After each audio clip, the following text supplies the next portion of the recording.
Peggy 18.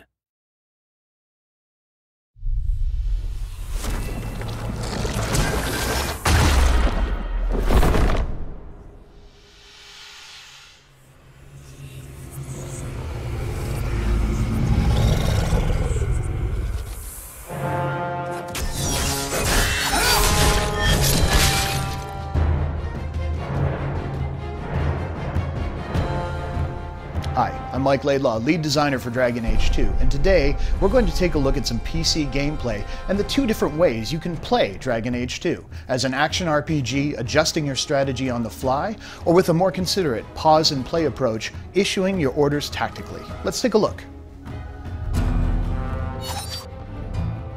So let's take a look at how Dragon Age 2 plays if you tackle it like an action RPG. If you want to play in real time, you can absolutely do so.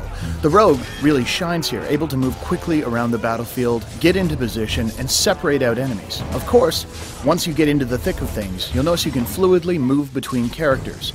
Mages, of course, shine when groups are clustered, while a stealth character can deliver vast amounts of damage from the safety of shadows. And with the enemies torn to pieces, it's just a matter of switching back to Hawk to pick up the stragglers. So you've seen how Dragon Age 2 plays as an action RPG, but what happens if we take the same situation and play it more tactically, pausing to issue orders? Let's find out. With the game paused, let's take a look at our situation. We have enemies that are going to move forward towards Aveline, our tank, so what we'll do is taunt them to ensure they cluster up around her. At the same time, we'll lay down a clever trap using a glyph of paralysis that should hold the majority of them in place.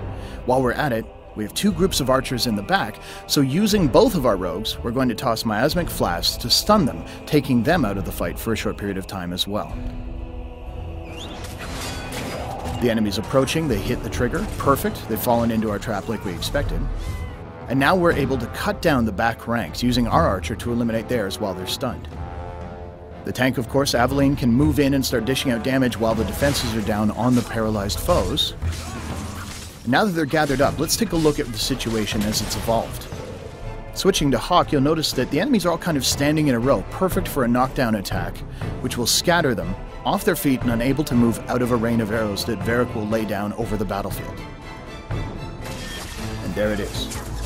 Now switching back to our mage, we register the enemies are starting to weaken. We're going to use a top-tier mage ability, Firestorm, raining down from the heavens to eliminate the last of our foes.